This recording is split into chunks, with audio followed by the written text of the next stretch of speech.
Hello everyone and welcome back to Humankind Game. It's finally time. The Fabius Maximus update, originally the October update, now the November update, has released on Steam, but at the moment it's just in a beta version, so we don't quite have everything we'd expect from it, but man do we have a raft of significant changes that entirely change humankind. In this video I'll be taking us through the 5 main categories. I'll be going through the changes relatively quickly, providing more of an overview to them, and I'll be showing you footage of all of the significant changes so you don't just have to listen to my voice. As always, there will be time cards in the description below if you'd like to bounce around 2 different sections. And without any further ado, after we've finished absolutely Fabius Maximus annihilating the like button, let's jump straight into the changes. First and foremost, I'd like to start with the general big changes. We have, at the start of the game, some new game options to try. We have a color picker and randomizer for our opponents. They can now be random AIs and lots of different colors, so you're not stuck with those really messy ones, which were difficult particularly for colorblind players to navigate through. A nice change. Also, strategic and luxury resources can now be changed from the beginning of the game, from low to absolutely crazy abundant. I tried with them on max abundancy, and I have to admit, it was really fun. Definitely worth a look. Also, crucially, AI difficulty now scales with game era and game pace. Traditionally, it was always easier to beat higher difficulties on slower speeds because you had more time to make up for their ridiculous advantages. That has apparently been tuned. And finally, the most significant overall change to humankind has been that main plazas now provide twice as much influence. Your cities will now provide 2 times as much influence, a nice change, and this actually fits with a lot of the more broader sweeping changes that we've seen throughout the update to influence and stability. I'm actually going to make a separate video delving into that a little bit more because that will change the entire meta of the game. But let's carry on with this overview and move through into some of the real juicy stuff. How have different cultures and cultural affinities been largely buffed, but also a few significant nerfs here? Let's take a look at them. First and foremost, we saw 2 changes to some cultural affinities. These were listed as general changes in the patch notes, but I think they really belong better with culture balancing. For starters, the aesthete ability. Aesthete empires can now spend money on state propaganda to push back foreign influence or increase their prestige. The aesthete ability basically is much better now, and it actually makes sense to spend gold to generate roughly twice as much influence as the amount of gold that you gave, and also bring territories under your sphere of influence. Nice to see a passive buff there. Also, expansionist stars have been significantly reworked. The number of territories needed for expansionist stars has been adjusted depending on the number of total territories on the map and which era the empire is in. The lower the number of territories on the map, the lower number of territories you need to get your expansionist stars. This makes sense, it's the way it always should have been, and from my playtesting it's working a lot better now. Furthermore, the era star goals are the same for the ancient era regardless of the size of the map, so it's keeping it in line in the ancient era and then giving us some more freedom, basically making it a bit easier for smaller maps. Makes a lot of sense, the way it always should have been. However, we also saw some specific balancing to unique cultures as well. Of note, largely we saw things that scaled with population be reduced.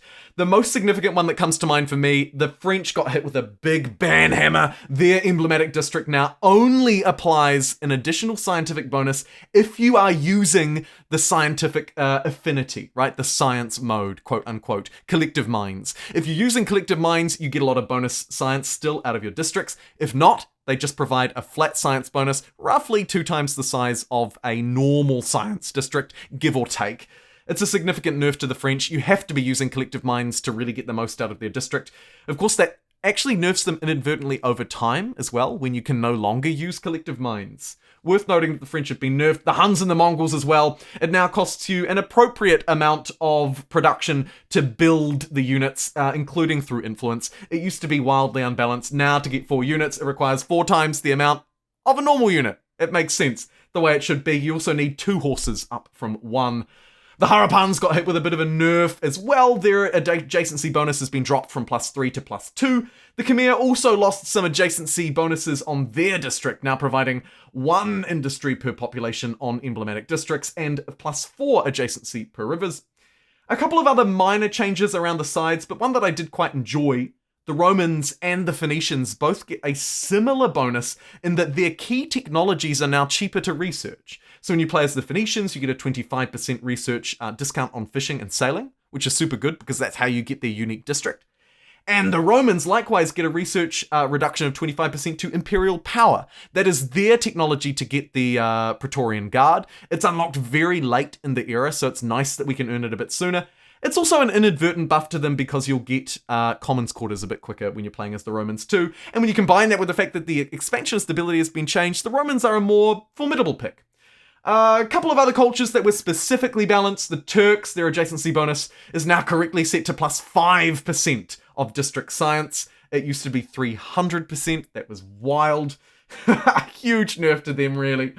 And also the Franks. Their unique district, the Scriptorium synergy bonus, now only applies for adjacent research quarters instead of adjacent district. A minor nerf to science and to the Franks there. And that's basically all that we've seen so far in terms of cultural balancing. Overall, I like these changes. They didn't mess with the Land Raiser or the Collective Minds industry and science abilities.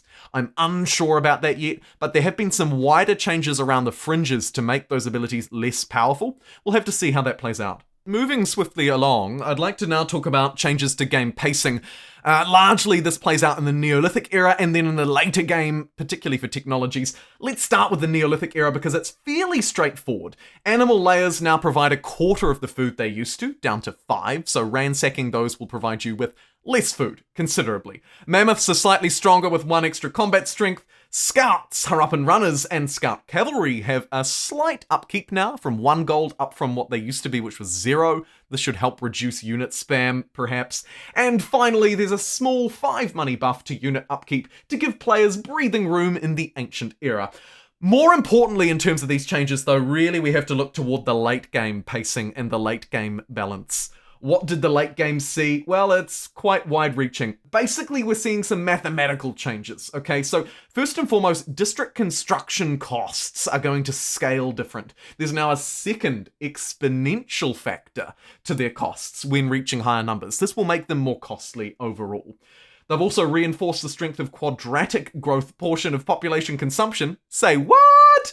And the lower linear cost increase, basically changing the way that growth impacts our populations overall. This is, of course, also scaling with another adjustment and the final significant adjustment to the late game Snowball. Slowdown, as they're calling it. They've applied a different scaling factor based on already researched technologies to later game techs from the medieval era onwards. Basically, if you follow a logical research path, you'll research things a bit quicker. If you're beelining to crazy places, you'll find technologies more expensive and harder to research. That is a must. And I'd actually like to see them maybe even go a little bit harder on this. From what I've seen and tested, it's not quite as extreme as I would like to see. We'll have to see how it plays out in practice, though. I need a bit more time with it. With the overall sweeping changes to district stability and how adjacency bonuses work. If you don't know, districts that are similar to each other, that are adjacent to each other now, provide a much more impactful detrimental cost to your stability. And overall, a lot of civics that build on stability have changed as well, which takes us through nicely into the final significant part of this overview update video, civics changes, because we have seen some really spicy ones. I'll show you various pieces of footage on screen now from the different civics that have changed. But to take you through a few of the juicy ones, firstly, nuclear weapons has changed. Nuclear disarmament, that option if you don't want to go for the nuclear tests, now provides you with plus 10% fame gain overall. An overall multiplier to all of your fame for the rest of the game, to try and make that option a little more appealing than it used to be. I like that a lot. Similarly, we're seeing some changes to the political civics as well. So political influence now gives you the option to get reductions to your district cost and wonder costs. But there's more. Political entitlement gives you extra combat strength on your emblematic units. Artistic expression and press freedom were another couple of ones that changed quite a bit along that line. Overall, we're seeing really crazy changes to stability. Now what you can choose to do is effectively double everything that is impacting your stability. If something's positively impacting it, it's doubled. If something's negatively impacting it, it's also doubled. Or you can go the other route and apply an 80% reduction to all of those multipliers. Everything that's giving you stability will be reduced by 80%, and everything that's taking stability from you, reduce also, by 80%. Massive changes to stability by and large through all of these civics. Some of the early ones changed as well. Slaves, war slaves, now gives you influence and production on military districts. Religious minorities has been changed as well for a stability bonus per territory. Some nice changes, and they actually combo well, of course, with that final change to religion as well, that I should mention here at the end of the video, because it does sort of tie in nicely with these civics changes.